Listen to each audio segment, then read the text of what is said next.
ماشاء اللہ لا حول ولا قوۃ الا باللہ العلی العظیم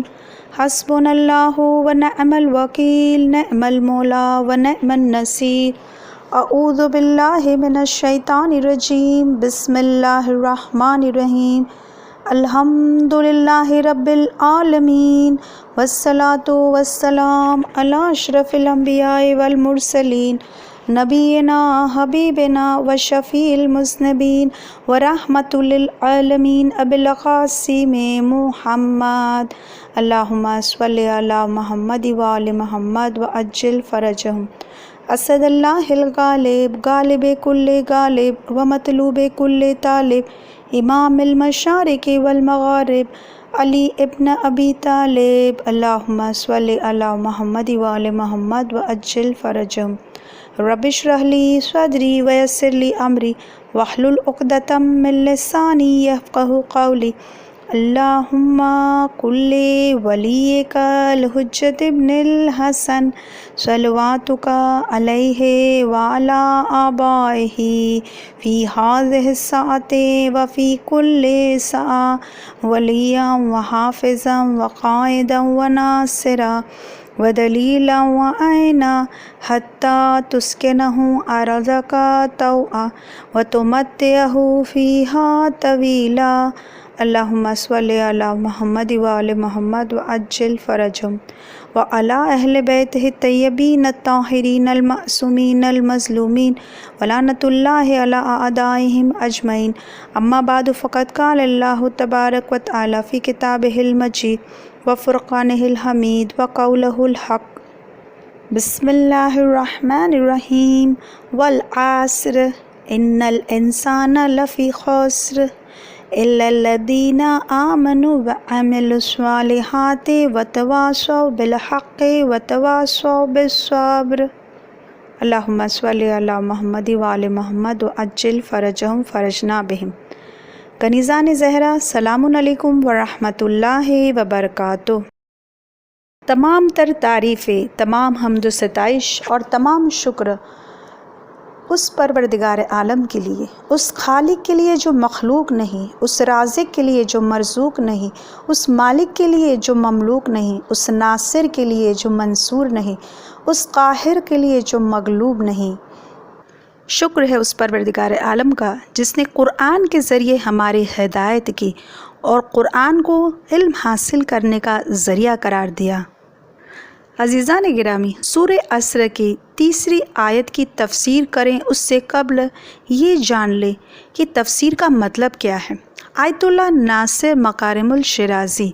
تفسیری نمونہ کے انٹروڈکشن میں تفسیر کا مطلب یوں بیان کرتے ہیں۔ تفسیر کا مطلب ہے نقاب ہٹانا۔ عزیزو، چہرے پر اگر کسی کے نقاب ہو تو ہم اس انسان کے چہرے کو جیسے دیکھ نہیں سکتے، اور پھر جب اس کے چہرے سے نقاب ہٹ جاتی ہے یا وہ جب نقاب ہٹا لیتا ہے تو اس انسان کا چہرہ ہمیں واضح اور بالکل کلیئر صاف دکھائی دیتا ہے۔ اسی طرح سے عزیزو، قرآن مجید کی جو معنی ہیں، معنی یعنی اس کی جو میننگز ہیں، ان تمام معنیوں پر کچھ پردے پڑے ہوتے ہیں، اور ان پردوں کو ہٹانے کا نام ہے تفسیر۔ تفسیر کا مطلب یہ میننگ سے جو پردے ہیں وہ ہٹ جائیں گے، جیسے کہ ہم سورہ عصر کی پہلی اور دوسری آیت کو سماعت فرما چکے ہیں۔ اس کی تفسیر میں ہم نے جان لیا کہ جہاں پر خسارے کی بات ہو رہی تھی تو خسارہ یعنی نقصان سے بچنے والے دراصل وہ مومنین ہیں، وہ افراد ہیں جو ولایت امیر المومنین کے ماننے والے ہیں۔ آئیے تیسری آیت کی طرف آگے بڑھیں۔ بسم اللہ الرحمن الرحیم الا الذین آمنوا، سوائے ان لوگوں کے جو ایمان لائے، وعملوا الصالحات، اور انہوں نے صالح عمل انجام دیے ہیں، وتواصوا بالحق، ایک دوسرے کو حق کی وصیت و نصیحت کی، وتواصوا بالصبر، اور ایک دوسرے کو صبر و استقامت کی وصیت کی۔ یعنی قسم ہے عصر کی کہ تمام انسان خسارے میں ہے، نقصان میں ہے، لیکن سوائے ان لوگوں کے جو ایمان لائے اور انہوں نے عمل صالح انجام دیے اور ایک دوسرے کو حق کی وصیت و نصیحت کی اور ایک دوسرے کو صبر و استقامت کی وصیت کی۔ انوار البیان فی تفسیر القرآن میں لکھا ہے عزیزو کہ اگر ان آیتوں کو ہم پڑھیں اور غور و فکر کریں تو واقعاً ان آیتوں میں اللہ سبحانہ وتعالیٰ نے اسلام میں ہمیں کیسے زندگی گزارنی ہے اس کا ایک دستور عمل بتا دیا ہے جس پر ہم سب کو عمل کرنا ہے۔ پروردگار عالم نے زمانے کی قسم کھا کر یہ فرمایا ہے کہ اگر ہر انسان اپنی اپنی دل کی خواہشوں کے مطابق اگر وہ دنیا میں چل رہا ہے تو پھر وہ نقصان سے بچ نہیں سکتا، لیکن وہ لوگ کہ جو لوگ اس سورے میں بتائے گئے 4 دستور عمل پر اگر یہ لوگ عمل کرتے ہیں تو حقیقت میں یہ لوگ ضرور کامیاب ہوں گے، ان کی کامیابی کی گارنٹی ہے۔ تو 4 بلٹ پوائنٹس ہے عزیزو اس سورے کے کہ جو ہم سے بیان کیے ہیں تفسیر میں۔ تو سب سے پہلا پوائنٹ، فرسٹ پوائنٹ کہ مومن کو چاہیے عزیزو کہ وہ جو ایمان لے کر آیا ہے تو اسے چاہیے کہ توحید، عدل، نبوت، امامت اور قیامت پر اپنے عقیدے کو مضبوط کر لے۔ یعنی عزیزو فرسٹ پوائنٹ یہ ہے کہ ہم نے جو سنا ایمان لائے، یعنی جو مومن ہے وہ اپنے تمام عقائد کو مضبوط کر لے، یہ فرسٹ پوائنٹ ہے۔ سیکنڈ پوائنٹ، نیک عمل بجا لائے، جیسے کہ ہم نے آیت میں سنا کہ وہ کہ جو نیک عمل کو انجام دیتے ہیں۔ یہاں پر عزیزو اس سیکنڈ پوائنٹ میں 3 سب پوائنٹس ہے، 3 پوائنٹس سب پوائنٹس میں آتے ہیں، کیونکہ ہم جب کہہ رہے ہیں کہ نیک عمل کو انجام دینا چاہیے تو فرسٹ اس کے جو سیکنڈ پوائنٹ کا فرسٹ سب پوائنٹ یہ ہوگا کہ کون سے عمل، ایک سوال آتا ہے نا کہ کون سے عمل، تو اس میں فرسٹ یہ ہے کہ اللہ کا حق، انسان کو چاہیے کہ حقوق اللہ کے حق کا خیال کرے۔ سیکنڈ پوائنٹ، وہ اعمال کہ جن کا تعلق انسان کے اپنے نفس سے ہے، یعنی وہ نفس کے جو حقوق ہے جس کا تعلق اس کے نفس سے ہے وہ بجا لائے۔ اور تیسرا پوائنٹ، لوگوں کے حقوق، یعنی لوگوں کے حقوق کی ادائیگی کرنا۔ اب یہ حقوق العبادہ میں جو لوگوں کے حقوق ہے اس کی معنی عزیزو وسیع سے وسیع تر ہے۔ مختصر اب دیکھیں کہ بہت سارے لوگوں کے حقوق ہم پر ہیں جنہیں ہمیں ادا کرنا ہے، جیسے کہ حقوق والدین، حقوق زوجہ،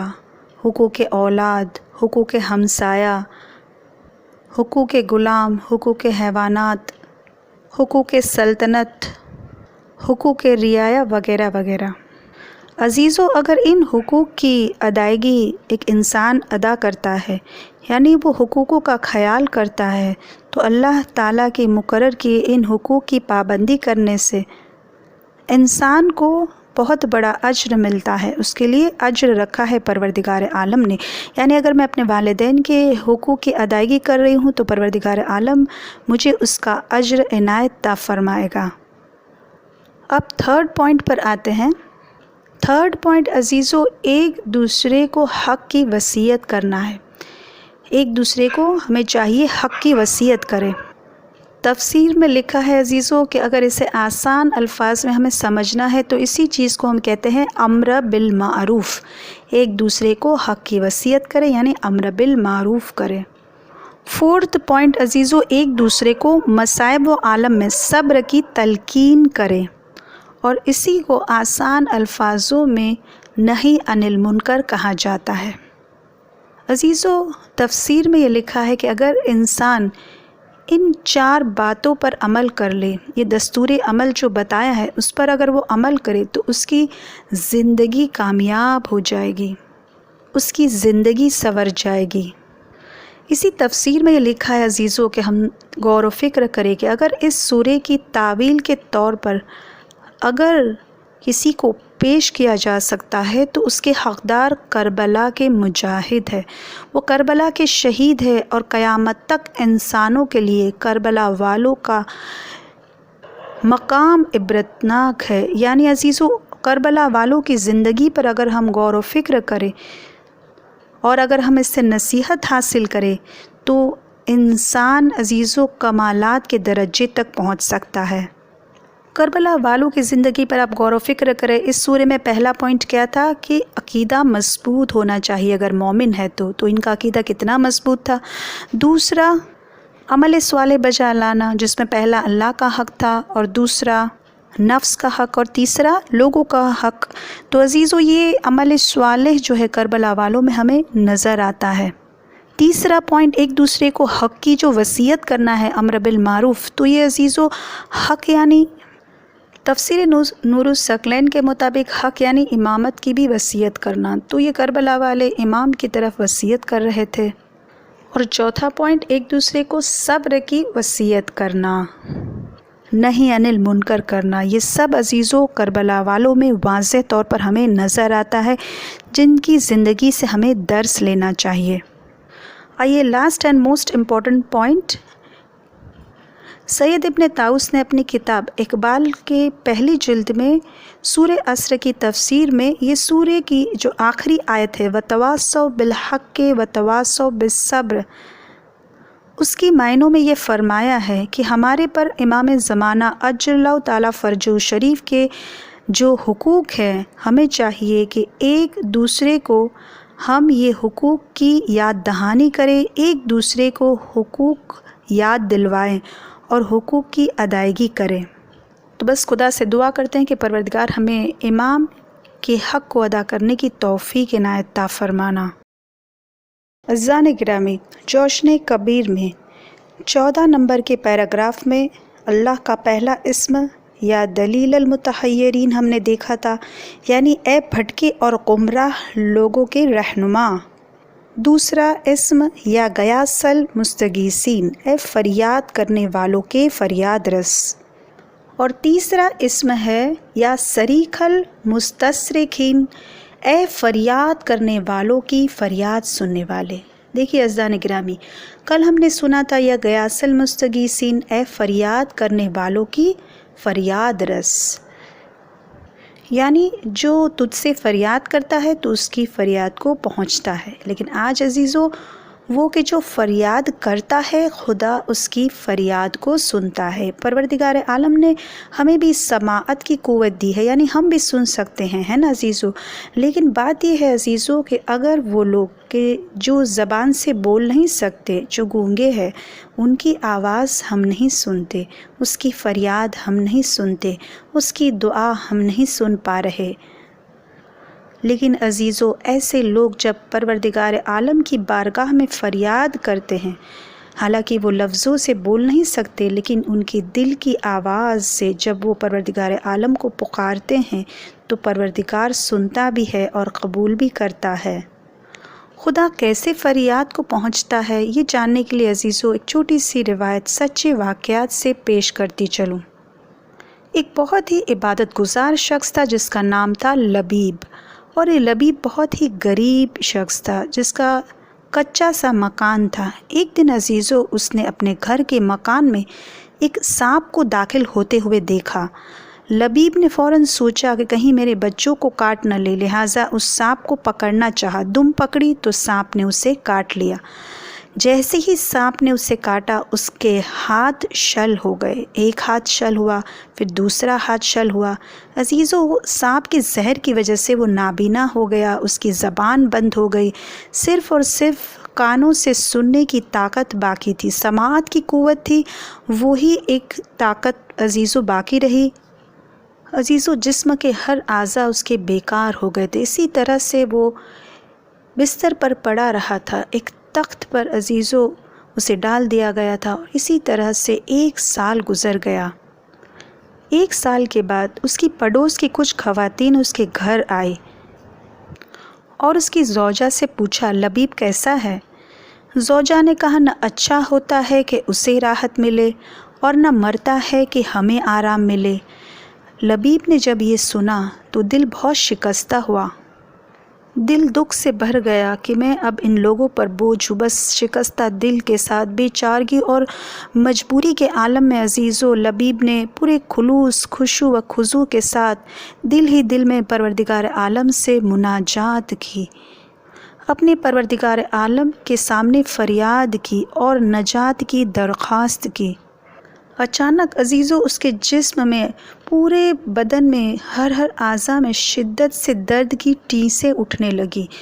اور وہ تڑپ کر رونے لگا۔ بس اسی طرح سے روتے روتے سو گیا، اور جب وہ اٹھتا ہے تو کیا دیکھتا ہے کہ اس کا ہاتھ اس کے سینے پر ہے۔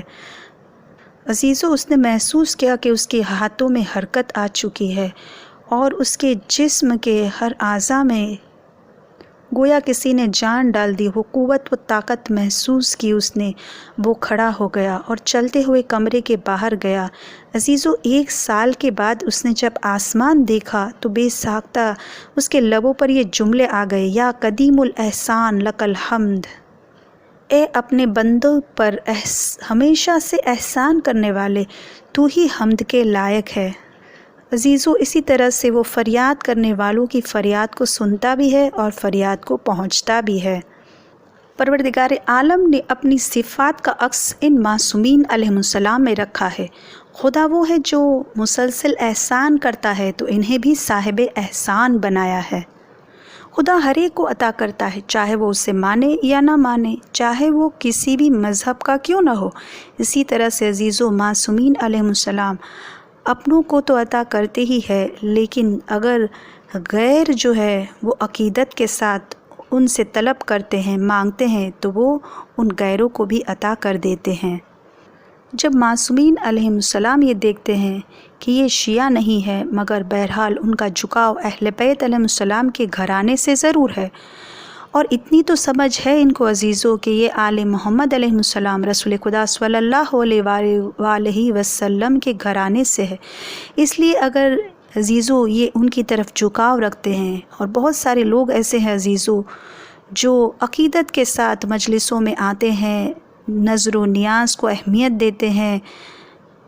بڑی عقیدت سے نظر و نیاز کرتے بھی ہے عزیزو، اور جب وہ خلوص کے ساتھ توسل کو اختیار کرتے ہیں تو عزیزو یقیناً ان کی مرادیں بھی یہاں پوری ہوتی ہے۔ اور عزیزو جب دینے پہ آئے ہمارے مولا تو کیسی عظیم شان ان کی عطا ہوتی ہے۔ آئیے اس ایمان افروز واقعے سے ہم سماعت فرمائیں۔ یہ واقعہ عزیزو پنجاب کا ہے، جہاں ایک اہل سنت کے گھرانے کے لوگوں کو اہل بیت علیہ السلام سے بہت زیادہ عقیدت تھی۔ وہ عاشق اہل بیت علیہ السلام ایسے تھے کہ یہ تمام گھر کے لوگ جو ہے وہ مجلسوں میں آتے تھے۔ اسی گھرانے میں ایک نوجوان تھا اعجاز، جو گونگا تھا، وہ بول نہیں سکتا تھا، صرف اشاروں سے بات کرتا تھا۔ اب یہ گھرانے والے جب اس اعجاز کو لے کر یہاں کی امام بارگاہ میں آتے ہیں تو انہوں نے اس امام بارگاہ میں آ کر ایک نذر کی، منت لی کہ اگر یہ اعجاز بولنے لگے گا، اس کی زبان کھل جائے گی، گفتگو کرنے لگے گا، تو ہم لوگ اس امام بارگاہ میں آئیں گے اور حضرت عباس علمبردار کی حاضری کریں گے۔ ماہ محرم کا مہینہ تھا عزیزو، یہ لوگ مجلس میں بیٹھے ہوئے تھے۔ مجلس میں جب نعرہ لگایا گیا اور جب یہ نعرہ گونجا، نعرہ حیدری، تو اعجاز کے منہ سے نکلا یا علی۔ یہ عزیزو واقعاً مولا کی عطا تھی کہ اسے زبان مل گئی، جو بول نہیں سکتا تھا، مگر بس مولا کا نام سننا تھا، اور وہ خلوص دل سے جو بولنے گیا تو وہ مولا کی عطا سے بولنے لگا۔ پھر کیا تھا عزیزو، محلے میں مٹھائیاں انہوں نے بانٹی، اس نعمت پر انہوں نے شکر کیا، نظر و نیاز کی، اور عزیزو یہ معجزہ دیکھ کر وہ سب کے سب دین حق پر آ جاتے ہیں۔ تصویر کائنات کا عکس ہے علی، تصویر کائنات کا عکس ہے علی، دل کو جکڑ لے وہ احساس ہے علی، دل کو جکڑ لے وہ احساس ہے علی، اے بندے مومن تیرا دل کیوں اداس ہے، اے بندے مومن تیرا دل کیوں اداس ہے، نعرہ لگا کے دیکھ تیرے پاس ہے علی، نعرہ لگا کے دیکھ تیرے پاس ہے علی، نعرہ حیدری یا علی، اللہم صلی علی محمد و آل محمد وعجل فرجہم۔ رسول خدا حضرت محمد مصطفیٰ صلی اللہ علیہ وآلہ وسلم نے فرمایا کہ میرے بعد خالی قرآن کافی نہیں ہے، صرف اور صرف قرآن نہ لینا، قرآن کے ساتھ علی کو بھی رکھنا، کیونکہ القرآن مع العلی والعلی مع القرآن، قرآن علی کے ساتھ ہے اور علی قرآن کے ساتھ ہے۔ کیوں قرآن اور علی میں عزیزو یقیناً سملیرٹیز ہے، یہی ہے عزیزو کہ قرآن اگر کتاب مبین ہے تو علی علیہ السلام امام مبین ہے، قرآن اگر ہدی للمتقین ہے تو علی علیہ السلام امام المتقین ہے۔ یہ وہی امام ہے عزیزو جو متقیوں کے امام ہے، جنہوں نے وصیت کی تھی، اور آپ بہتر جانتے ہیں کہ جو علی علیہ السلام کی وصیت ہے، سب سے فرسٹ، سب سے پہلی وصیت کیا ہے؟ بیٹا تقوی اختیار کرنا۔ میں تم دونوں کو تقوی الہی کی وصیت کرتا ہوں۔ کیا عزیزو یہ وصیت واقعاً امام حسن علیہ السلام کے لیے تھی یا امام حسین علیہ السلام کے لیے تھی؟ کیا ان کے بیٹوں کے لیے وصیت تھی یا عزیزو یہ وصیت ہمارے لیے تھی؟ واقعاً عزیزو دنیا میں اگر کوئی باپ اگر دنیا سے جا رہا ہے، وصیت کر کے جا رہا ہے، تو ہر بیٹی، ہر بیٹا، ہر بچے عزیزو، ہر بچوں کو یہ بابا کی وصیت کا اتنا خیال ہوتا ہے کہ وہ اس پر زندگی بھر عمل کرتے ہیں۔ تو ہمارے روحانی والد نے، پہلی مجلس میں ہم سن چکے کہ مولا ہمارے روحانی والد ہے، تو انہوں نے جو وصیت کی عزیزو، ہمیں چاہیے کہ اس پر ہم عمل کریں۔ مولا کائنات یہ فرماتے ہیں کہ تقوی ایسا گھوڑا ہے جس پر اس کا مالک جب سوار ہو جاتا ہے، اس کی لگام اس کے ہاتھوں میں ہوتی ہے اور وہ اسے جنت پہنچا دیتا ہے۔ بہت بہترین مثال میرے مولا نے دی ہے کہ ایک گھوڑے پر جب تم بیٹھتے ہو تو ایک وہ گھوڑا ہوتا ہے جو تمہارے کنٹرول میں ہوتا ہے، جس کا قبضہ تمہارے ہاتھ میں ہوتا ہے، اور ایک وہ گھوڑا ہے عزیزو کہ جب تمہارے کنٹرول میں آتا ہے یہ، تو تم جب بھگانا چاہو گے تو بھاگے گا، جب اس گھوڑے کو روکنا چاہو گے وہ رک جائے گا، جب تم اسے لیفٹ یا رائٹ، دائیں یا بائیں، جہاں لے جانا چاہو گے وہ وہیں جائے گا۔ تو تقوی عزیزو کہ تم اپنے نفس کے گھوڑے کو اس طرح سے قابو میں لے کر آؤ کہ تمہارے خلاف یہ سرکشی نہ کر سکے، تمہاری مرضی کے مطابق چلے۔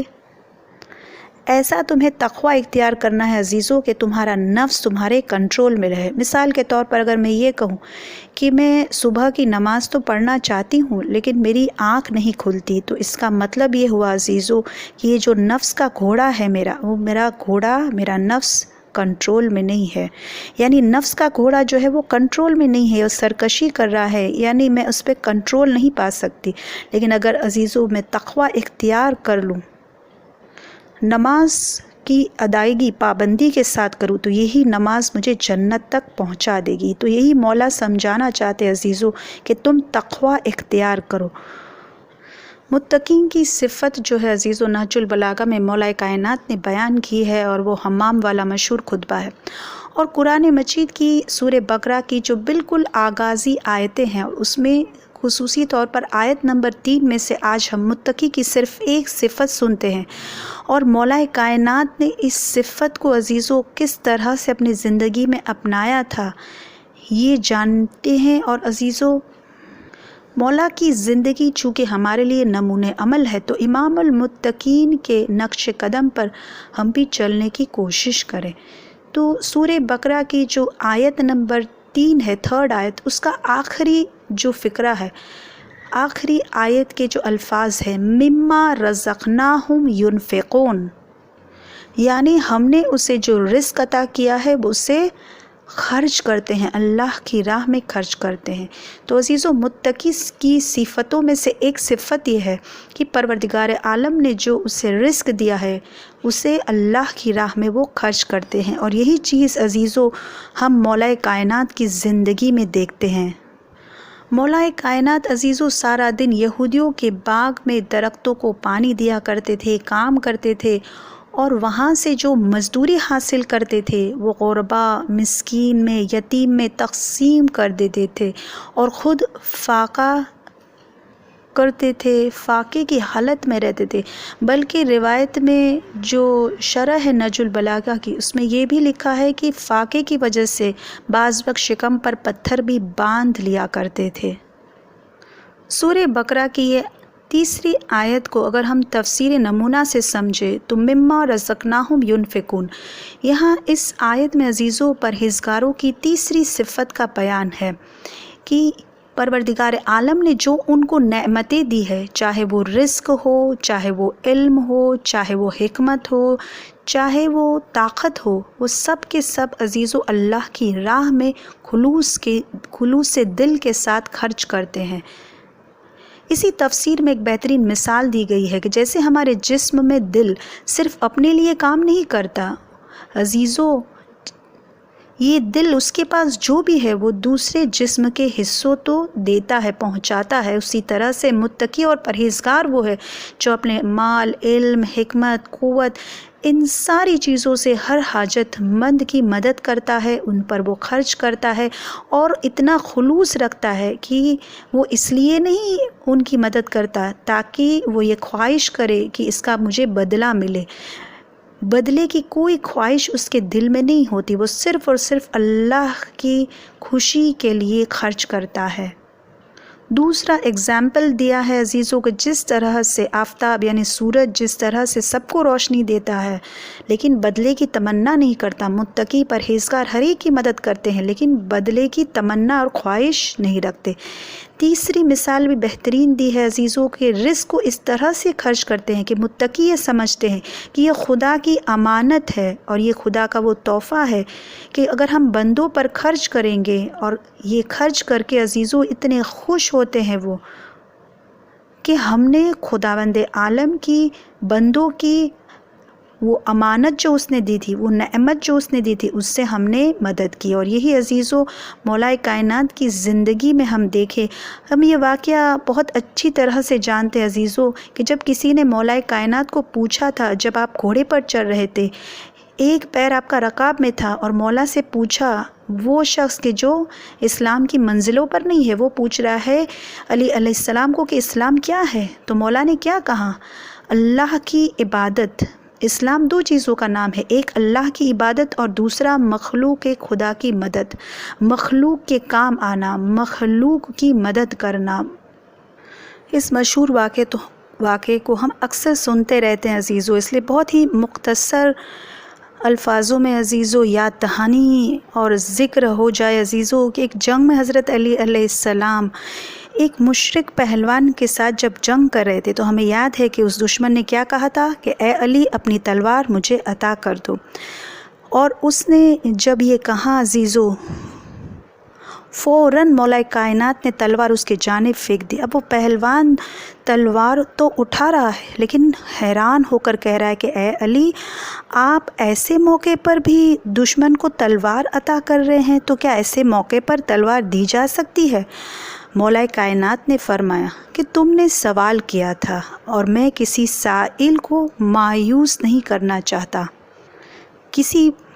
سائل کو مایوس کرنا یہ ہمارے کرم میں سے نہیں ہے۔ بس عزیزو وہ کافر گھوڑے سے نیچے اتر کر کہتا ہے کہ یہی امانت کی جو حفاظت کرتا ہے اس کی سیرت ہے، یعنی جو امین ہوتے ہیں، جو امانتوں کی حفاظت کرتے ہیں، اس کی یہ سیرت ہے۔ یہ کہتے ہوئے عزیزو وہ مولا کائنات کے پیروں پر گر پڑا اور مسلمان ہو گیا۔ تو یہ مولا کی سخاوت ایسی ہے عزیزو جو انسان کو کفر سے ایمان کی منزلوں پر لے آئی۔ اور ہمارے مولا کائنات نے بہترین حدیث میں یہ فرمایا کہ جب تم صدقہ دو تو صدقہ کہہ کر مت دو، بلکہ مولا کہتے ہیں میں پسند کرتا ہوں کہ تم اسے تحفہ کہہ کر دو۔ عزیزو جب ہم صدقہ دینا چاہیں، اگر ہمارے بہت قریبی رشتہ دار ہے، اور ہم جانتے بھی ہیں کہ جب ہم قریبی رشتہ دار تک یہ صدقہ پہنچاتے ہیں، حقیقت میں اسی ضرورت مند رشتہ دار کو صدقہ دینا یقیناً وہی قبول ہوتا ہے۔ لہٰذا ضروری نہیں ہے عزیزو کہ ہم اسے کہیں یہ صدقہ ہے۔ مولا کہتے ہیں میں پسند کرتا ہوں کہ تم تحفہ کہہ کر صدقہ دے دو، یعنی آپ اسے کور میں بہترین انداز میں اس طرح سے دیں کہ یہ اور ایسا موقع پہ ڈھونڈ لیں، مثال کے طور پر عید کے دن دے رہے ہیں تو بس تحفہ کہہ کر دیں، مولا کی اس حدیث پر ہم عمل کریں۔ اور عزیزوں، مولا یہ بھی چاہتے ہیں کہ ہم ضرورت مندوں کی خواہش کو وہ ہم سے مانگے اس سے پہلے ہی پورا کر دے۔ امام صادق علیہ السلام نے یہاں پر ایک روایت بیان کی ہے کہ مولا کائنات نے ایک مرتبہ ایک شخص کے گھر 5 اونٹ خرمے کے روانہ فرمائے تو ایک شخص نے کہا کہ امیر المومنین، آپ کو ایسا کرنے کی کیا ضرورت تھی؟ اس شخص نے تو آپ سے مدد کی درخواست بھی نہیں کی تھی، اور اگر اس کی مدد آپ کو کرنی ہی تھی تو اس کے لیے تو خرمے کا ایک ہی اونٹ کافی تھا۔ ایک ہی وقت میں 5 اونٹ روانہ کرنے کی کیا ضرورت تھی؟ عزیزوں، میرے مولا نے فرمایا، مومنین میں خدا کرے کہ تجھ جیسے اور پیدا نہ ہو۔ میں سخاوت کرتا ہوں اور تم بخل کرتے ہو۔ مولا نے بہترین سبق یہ دیا۔ مولا نے اس سے فرمایا کہ اگر میں اس شخص کے سوال کے بعد ہی اگر اسے کچھ عطا کروں تو یہ تو اس کی آبرو کی قیمت ہوگی جو اس نے میرے سامنے ضائع کر دی ہے۔ تمہیں مومن کے سوال کا انتظار نہیں کرنا چاہیے، تم اس کے سوال کرنے کا انتظار نہ کرو، مگر سخاوت وہ ہے عزیزو جو سوال سے پہلے عطا ہو، اور سوال کرنے کے بعد اگر دیا جائے تو یہ تو اپنے آپ کو شرمندگی سے بچانا ہے۔ تو عزیزان گرامی، یہ کووڈ-19 پینڈمک کی سچویشن میں ہماری کوششیں ہونی چاہیے عزیزو کہ ہم نے پروردگار عالم کی یہ صفت کہ جو پروردگار ہمیں دے رہا ہے، عطا کر رہا ہے، اور ہمارے مولا کی جو سخی دل اور سخی ہاتھ رکھتے ہیں، بس مولا کی طرح ہمیں بھی کوشش کرنی چاہیے کہ اپنے مال میں سے زیادہ ہم اس مہینے میں عطا کریں۔ عزیزو، یہ تو خدا کا بڑا احسان ہے کہ حضرت علی علیہ السلام وسیلہ رزق مادی بھی ہے اور وسیلہ رزق معنوی بھی ہے، لہٰذا ہمیں حضرت علی علیہ السلام سے رزق کے معاملے میں توسل کرنا چاہیے۔ اور رزق یعنی ہم جانتے کہ زندگی جینے کے لیے تمام وہ ضرورتوں کو نام رزق ہے، یعنی عزیزو جسمانی رزق اور روحانی رزق سب کچھ ہم مولا کائنات سے توسل کرے، طلب کرے، یقیناً وہ عطا کرتے ہیں۔ اور عزیزو، جب انسان اللہ کی راہ میں دیتا ہے، مولا کائنات کے نقش قدم پر چلتا ہے، یقیناً وہ ہمارے لیے نمونہ عمل ہے۔ اگر وہ اللہ کی راہ میں دے رہے ہیں اور اگر ہم اللہ کی راہ میں دیں تو عزیزو ہم جانتے ہیں، حدیثوں کو جانتے ہیں، ہم قرآن کی آیتوں کو جانتے ہیں کہ خدا جو ہے وہ کئی گنا زیادہ ہمیں واپس رزق عنایت عطا فرماتا ہے، کئی گنا زیادہ کر کے خدا ہمیں لوٹا دیتا ہے۔ جیسے کہ ان کے نقش قدم پر چلتے ہوئے علماء بہت سارے عزیزوں، مقدس اردبیلی کا نام آپ سب جانتے ہیں۔ مقدس اردبیلی وہ عالم دین ہے کہ آپ جانتے ہیں کہ مولا کائنات کے صحن کے پاس نماز شب ادا کیا کرتے تھے، اور دین کی اتنی ساری خدمات کو انہوں نے انجام دی ہے۔ مولا کے نقش قدم پر چلنے والے یہ عالم دین کے لیے سید نعمت اللہ جزائری اپنے استاد محترم کے لیے یہ بیان کرتے ہیں کہ مقدس اردبیلی عزیزو آپ جانتے اتنے مقدس تھے کہ ٹائٹل ہی مقدس ہو گیا، لہٰذا ان کے متعلق یہ بیان کرتے ہیں کہ جب ایک مرتبہ قحط پڑا، اور اس وقت کے آپ جانتے ہیں جب ڈراؤٹ قحط پڑتا ہے تو کھانے پینے کی چیزیں سب وسائل کم ہو جاتے ہیں، تو مقدس اردبیلی نے جتنی گندم تھی عزیزو انہوں نے فقراؤں میں تقسیم کر دی، اور اپنے گھر کے لیے بس اتنا ہی حصہ رکھا جتنا انہوں نے ایک ایک غریب کو دیا تھا۔ قحط کی سختی میں روزانہ اضافہ ہوتا جا رہا تھا عزیزو، اور اتنا اضافہ ہو گیا تھا کہ ایک دن استاد محترم کی زوجہ نے ناراض ہو کر کہا کہ آپ نے اپنے بچوں کی پرواہ نہیں کی اور جو کچھ بھی آپ کے پاس تھا سارا فقراؤں میں تقسیم کر دیا۔ زوجہ کی اس گفتگو سے استاد محترم کو بہت صدمہ پہنچا، اور 3 روز انہوں نے عزیزو اعتکاف کی نیت کر لی اور مسجد کوفہ میں اعتکاف کی نیت سے بیٹھ گئے۔ مقدس اردبیلی تو اعتکاف میں بیٹھ گئے، لیکن دوسرا ہی دن گزرا تھا کہ کسی نے آ کر ان کے دروازے پر دق الباب کیا اور کہا کہ مقدس اردبیلی نے آٹے اور گندم کی کچھ بوریاں دے کر مجھے روانہ کیا ہے، لہٰذا میں دینے آیا ہوں، آپ یہ اپنے گھر میں رکھ لیں۔ مقدس اردبیلی کی زوجہ نے گندم اور آٹے کی بوریوں کو اپنے گھر میں رکھ لی۔ جب اس کی زوجہ نے یہ بوریاں جو تھی اسے کھول کر دیکھا تو ان میں بہترین قسم کے جو گندم وہ موجود تھی اور بہت ہی بہترین آٹا تھا،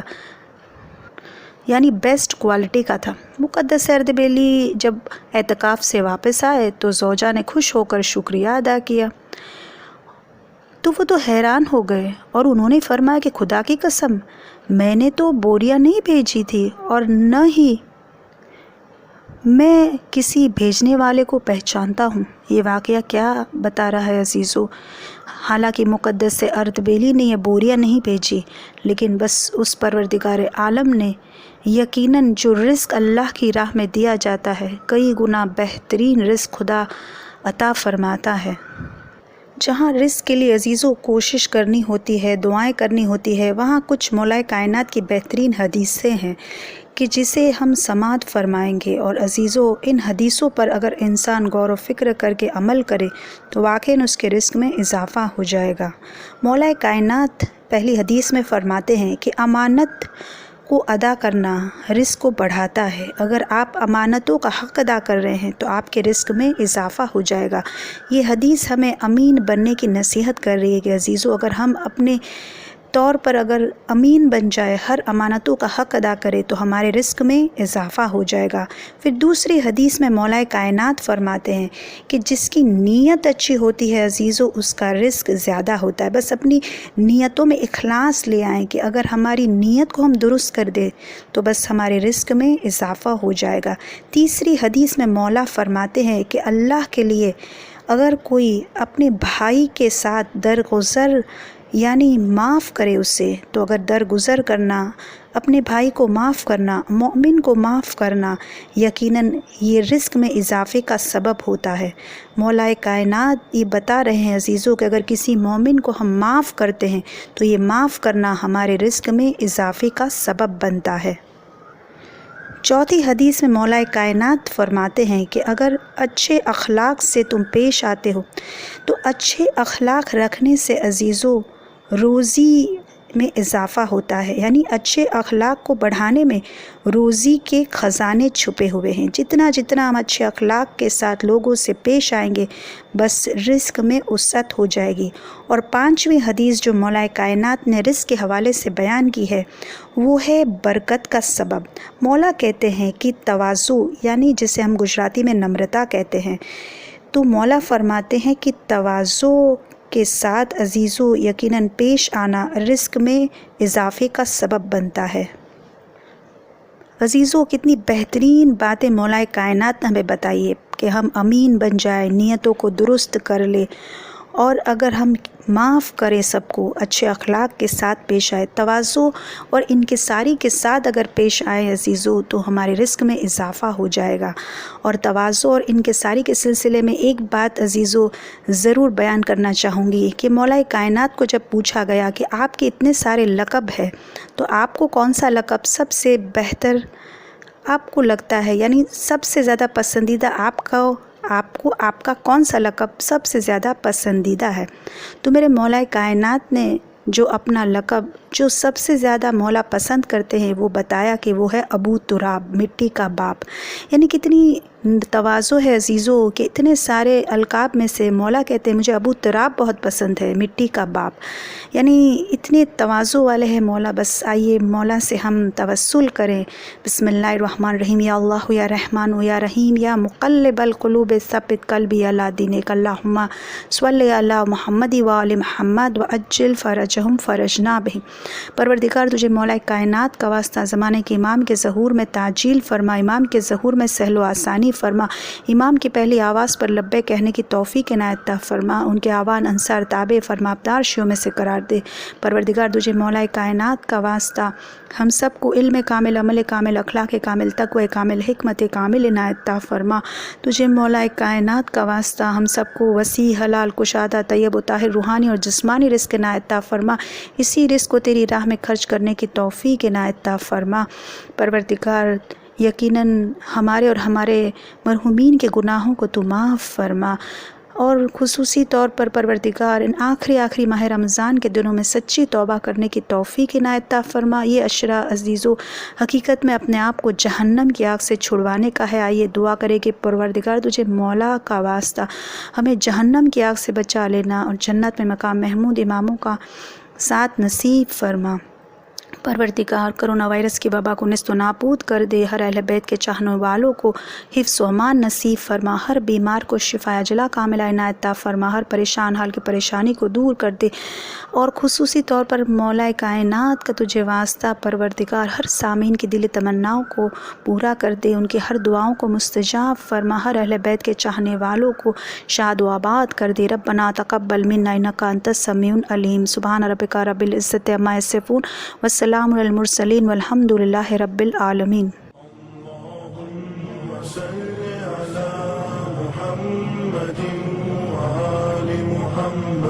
اللهم صل على